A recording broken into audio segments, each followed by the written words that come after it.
Ang intense ng mga kaganapan ngayon sa abot kamay na pangarap sapagkat mangyayari na nga sa wakas ang matagal nyo nang hinihintay at makukulong na nga si Moira.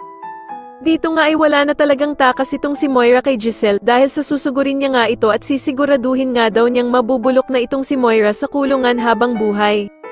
Samantala ay magtatagumpay nga ang plano ni Annalyn na mabuking ang pakikipagkita ni Zoe sa ina niyang si Moira dahil nga sa ilalagay niyang tracking device. Kaya naman ay laking gulat nga nila Doc Robert, Lynette at Doc Lyndon dahil sa maaktuhan nga nila ang pagyayakapan nila Zoe at Moira. Mabuti na nga lang at naisipan nilang magdala ng mga pulis kaya naman ay agad na dodemputin ng mga ito ang bruhang si Moira. Habang dinadampot nga ng mga pulis itong si Moira, ay magsisisigaw ito at mag-iskandalo, ngunit wala namang magagawa si Zoe kundi matulala sa mga nangyayari. Samantala ay agad namang tatawagan ni Lynette si Giselle para ibalita ang good news na nahuli na nga itong si Moira. Kaya naman ay agad na ipapadeport ng mga pulis itong si Moira at agad nga itong madadala sa Pilipinas para doon nga tuluyang ikulong. Sa kabilang banda naman matapos ngang madala itong si Moira sa Pilipinas ay hindi na nga makakapagpigil pa itong si Giselle at sasampalin niya nga itong ng malakas.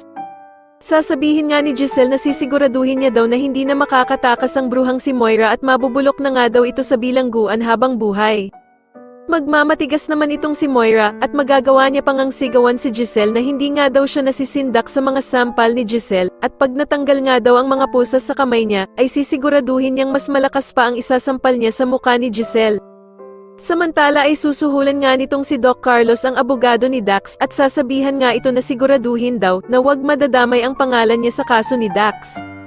Pero ikakabigla naman nila ang biglang pagdating ng isang assistant dahil sa meron daw na nagpupumilit pumasok at makausap sila. Sa tingin niyo dapat bang isama ni Doc Robert ang peke niyang anak na si Zoe sa kulungan kasama ang bruhang si Moira? Mas lalo na nga talagang nagiging exciting ang mga susunod na kaganapan kaya naman ay mas lalo pa nating abangan ang mas lalong gumigandang abot kamay na pangarap. Maraming salamat po sa inyong panonood at sana po ay masubscribe niyo ako. Maraming salamat po.